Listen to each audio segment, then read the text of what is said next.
안녕하세요. 축구 분석 채널 팬손흥민 TV입니다.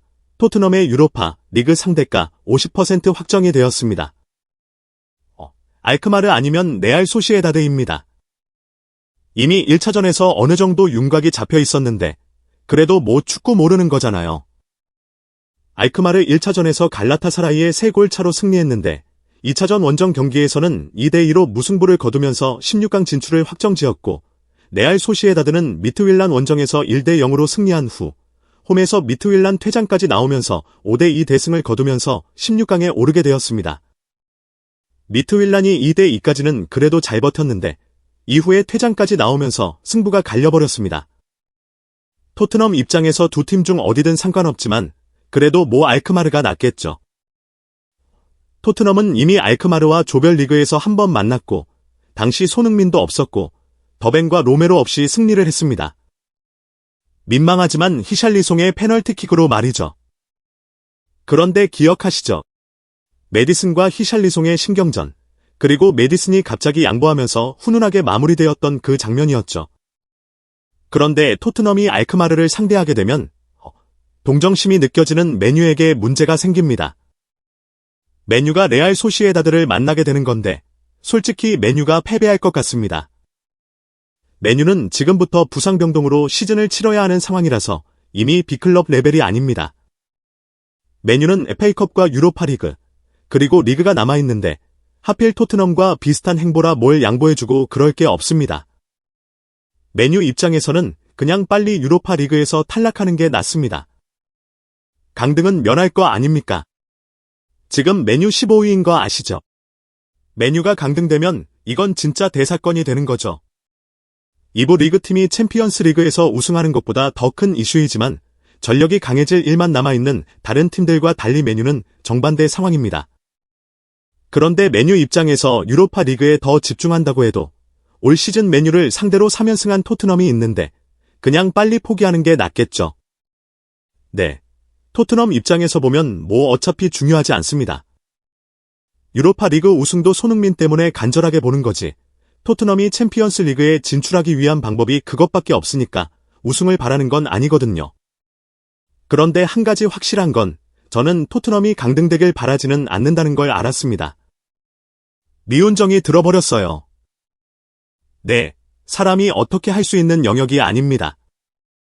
네, 런던 클럽에 대한 관심을 버릴 것 같지는 않더라고요. 혹시라도 실망하신 분들께 심심한 사과를 드립니다. 네. 아무튼 금요일 밤에 이 대진이 결정이 납니다. 토트넘은 16강을 넘게 되면 8강부터 좀 더 어려워지게 됩니다. 프랑크푸르트를 만날 확률이 꽤 높습니다. 아니더라도 아약스, 페네르바체, 리옹 중 한 팀입니다. 그런데 토트넘이 상대했던 팀들이고 그래도 이겼던 팀들이죠. 홈앤어웨이로 간다는 건 아무래도 강팀에게 더 유리할 수 있는 겁니다. 그리고 저 반대쪽에서는 우승 후보 라치오와 아틀레티코, 마드리드가 8강 안에서 맞붙게 됩니다. 챔피언스 리그도 살짝 볼까요? 이 대진도 오늘 밤에 결정이 납니다. 김민재가 소속된 바이에른 뮌헨은 레버쿠젠 아니면 아틀레티코 마드리드를 만나는데 16강에서 탈락할 위기입니다. 우선 케인이 부상으로 이탈해 있습니다. 근데 부상 상태가 가벼운 게 아니라는 분석이 나옵니다. 이미 종아리 부상인 상태에서 챔스 경기를 뛰었던 건데 전반만 뛰고 교체되었습니다. 그러면서 대형 악재라는 보도들이 나오고 있습니다. 이러다가 2018, 2019 챔피언스 리그 때 같은 상황이 나오는 건 아닌가요? 그때 케인은 재활로 8강부터 4강까지 동료들이 해결하고 결승전에 출전했다가 망쳤죠. 케인은 팀의 독보적인 존재가 맞습니다. 뮌헨에서 케인이 있고 없고의 차이가 크더라고요. 백업 스트라이커가 아예 없는 상황입니다. 라인을 내려와서도 볼을 뿌려줄 수 있는 능력까지 겸비한 선수라 더욱 대체 불가죠. 레버쿠젠과 붙어보니까 피했으면 좋겠더라고요. 아무튼 뮌헨은 비상입니다. 그리고 이강인이 소속된 파리 생제르맹은 리버풀 혹은 바르셀로나를 만나게 됩니다. 여기도 어떤 일이든 가능합니다. 우선 루이스 엘리케 감독은 매우 자신만만해 보이며 어느 팀이든 상관없다는 입장입니다. 지금 리버풀이 분위기가 심상치 않거든요. 점점 지쳐가는 게 보입니다. 솔직히 파리가 리버풀은 이길 것 같은 느낌입니다. 그런데 파리가 바르셀로나를 만날 때는 너무 비슷한 느낌이다 보니 우려를 가릴 수가 없습니다. 파리는 지난 시즌에 바르셀로나를 이기기도 했지만 리버풀을 만나는 게 더 재미있을 것 같습니다. 리버풀은 그냥 빨리 챔스를 떨어지고 리그에만 집중하는 게 어때요? 리버풀이 리그에서 다 이겨버리거나 패배를 해야 토트넘에게 조금이라도 유리한 상황이니까요. 그리고 황인범이 소속된 페에노르트가 50년 만에 16강에 진출했고 만나는 상대가 아스날 아니면 인터 밀란입니다. 페에노르트는 감독도 없고 주전 자원들도 줄부상이었습니다. 그런데 AC 밀란전을 버티고 올라와 버렸습니다. 그리고 이제 반 페르시가 감독으로 온 상황에서 부담스럽게 챔스를 이끌어야 합니다. 어차피 페에노르트는 다음 시즌 챔피언스리그 진출이 어려운 상황입니다. 그냥 이번 시즌 챔피언스리그를 통해 좋은 경험을 쌓는 게 최선이겠죠. 토트넘의 유로파 리그 상대가 50% 확정이 되었습니다. 알크마르 아니면 레알 소시에다드입니다. 이미 1차전에서 어느 정도 윤곽이 잡혀 있었는데 그래도 축구 모르는 거잖아요. 알크마르 1차전에서 갈라타사라이 3골 차로 승리했는데 2차전 원정 경기에서는 2대2로 무승부를 거두면서 16강 진출을 확정지었고 레알 소시에다드는 미트윌란 원정에서 1대0으로 승리한 후에 홈에서 미트윌란 퇴장까지 나오면서 5대2 대승을 거두며 16강에 오르게 되었습니다. 미트윌란이 2대2까지는 그래도 잘 버텼는데 이후에 퇴장까지 나오면서 승부가 갈려버렸습니다. 토트넘 입장에서 두 팀 중 어디든 상관없지만 그래도 알크마르가 낫겠죠. 토트넘은 이미 알크마르와 조별리그에서 한 번 만났고 당시 손흥민도 없었고 더벤과 로메로 없이 승리를 했습니다. 민망하지만 히샬리송의 페널티킥으로 말이죠. 근데 기억하시죠? 메디슨과 히샬리송의 신경전, 그리고 메디슨이 갑자기 양보하면서 훈훈하게 마무리되었던 그 장면이었죠. 그런데 토트넘이 알크마르를 상대하게 되면 다른 동정심이 느껴지는 메뉴에게 문제가 생깁니다. 메뉴가 레알 소시에다드를 만나게 되는 건데 솔직히 메뉴가 패배할 것 같습니다. 메뉴는 지금 부상병동으로 시즌을 치러야 하는 상황이라 이미 B클럽 레벨이 아닙니다. 메뉴는 FA컵, 유로파리그, 리그가 남아있는데 하필 토트넘과 비슷한 행보라서 뭘 양보해 줄 것도 없습니다. 메뉴 입장에서는 그냥 빨리 유로파 리그도 떨어지는 게 낫습니다. 강등은 면할 거 아닙니까? 지금 메뉴 15위인 거 아시죠? 메뉴가 강등되면 이건 진짜 초대형 사건이 되는 거죠. 2부 리그팀이 챔피언스 리그 우승하는 것보다 더 큰 이슈지만 전력이 강해질 일만 남아있는 다른 팀들과 달리 메뉴는 정반대 상황입니다. 그런데 메뉴 입장에서 유로파 리그에 더 집중한다고 해도 올 시즌 메뉴를 상대로 3연승한 토트넘이 있는데 그냥 빨리 포기하는 게 낫겠죠. 네. 토트넘 입장에서 보는 건 어차피 중요하지 않습니다. 유로파 리그 우승도 손흥민 때문에 간절하게 보는 거지. 토트넘이 챔피언스 리그에 진출하기 위한 방법이 그것밖에 없으니까 우승을 바라는 건 아니거든요. 그런데 한 가지 확실한 건 제가 토트넘이 강등되길 바라지는 않는다는 걸 알았습니다. 미운정이 들어버렸어요. 네, 사람이 어떻게 할 수 있는 영역이 아닙니다.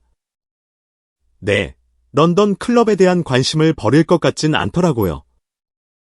혹시라도 실망하신 분들께 심심한 사과를 드립니다.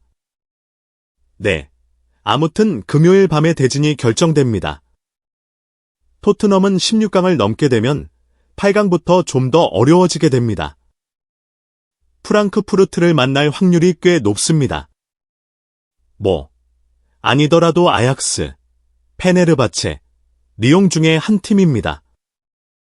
그런데 토트넘이 다 상대해봤고 그래도 이겼던 팀들이니 홈앤어웨이로 간다는 건 아무래도 강팀에게 더 유리할 수 있는 겁니다. 그리고 저 반대쪽에서는 우승 후보 라치오와 아틀레틱이 8강 안에서 맞붙게 됩니다. 챔피언스 리그도 살짝 볼까요? 이 대진도 오늘 밤에 결정됩니다. 김민재 소속팀 바이에른 뮌헨은 레버쿠젠 아니면 아틀레티코 마드리드를 만나는데 16강에서 지금 탈락할 위기입니다. 우선 케인이 부상으로 이탈해 있습니다. 그런데 부상 상태가 가벼운 게 아니라는 분석입니다. 이미 종아리 부상인 상황에서 챔스 경기를 뛰었던 건데 전반만 뛰고 교체되었습니다. 그러면서 대형 악재라는 보도들이 나오고 있습니다. 이러다가 2018, 2019 챔피언스 리그 때와 같은 상황이 나오는 건 아닌가요? 그때 케인은 재활로 8강부터 4강까지 동료들이 해결하고 결승전에 출전했다가 망쳐버렸죠. 케인은 팀의 독보적인 존재가 맞습니다. 뮌헨에서 케인이 있고 없고의 차이가 크더라고요. 백업 스트라이커가 아예 없는 상황입니다. 나인을 내려와서도 볼을 뿌려줄 수 있는 능력까지 하면 더욱 대체 불가죠. 레버쿠젠과 붙어보니까 피했으면 좋겠더라고요. 아무튼 뮌헨 비상입니다. 그리고 이강인의 소속팀 파리 생제르맹은 리버풀 혹은 바르셀로나를 만납니다. 여기 또한 어떤 일도 가능합니다. 우선 루이스 엔리케 감독은 매우 자신만만해하며 어느 팀이든 상관없다는 입장입니다. 지금 리버풀이 분위기가 심상치 않거든요. 점점 지쳐가는 게 보입니다. 솔직히 파리가 리버풀은 이길 것 같은 느낌입니다. 그런데 파리가 바르셀로나를 만날 때는 너무 비슷한 스타일이라 우려를 감출 수 없고 파리는 지난 시즌 바르셀로나를 이기기도 했지만 리버풀을 만나는 게 더 재미있을 것 같습니다. 리버풀은 그냥 빨리 챔스에서 탈락하고 리그에만 집중하는 게 어때요? 리버풀이 리그에서 다 이겨버리거나 패배를 해야 토트넘에게 조금이라도 유리한 상황이니까요. 그리고 황인범이 소속된 페예노르트가 50년 만에 16강에 진출하면서 만나는 상대가 아스날 아니면 인터밀란입니다. 페예노르트는 감독도 없고 주전 자원들도 줄부상인데다 AC 밀란전을 버티고 올라왔습니다. 그리고 이제 반 페르시가 감독으로 온 상황에서 부담스럽게 챔스를 이끌어야 합니다. 어차피 페예노르트의 다음 시즌 챔피언스 리그 진출은 물거품이 된 상황입니다. 돈 많이 버는 게 가장 큰 목표가 될 것입니다. 페예노르트가 아스날을 만나게 되면 좀 더 희망이 있습니다. 아스날이 주전 공격수가 없는 상태에서 챔스 16강을 치러야 합니다. 골키퍼와 미드필더까지는 매우 좋은데 공격수 3명이 완전 평범합니다. 재미도 배가 되겠죠? 네. 그러다 보면 바이에른 뮌헨 대 페예노르트 8강전이 만들어질 수도 있는 겁니다. 네. 아무튼 이건 다 경우의 수고. 금요일 밤 8시에 알게 되겠죠. 이 영상이 마음에 드시나요? 좋아요, 구독, 공유를 눌러 저희를 지원해주세요.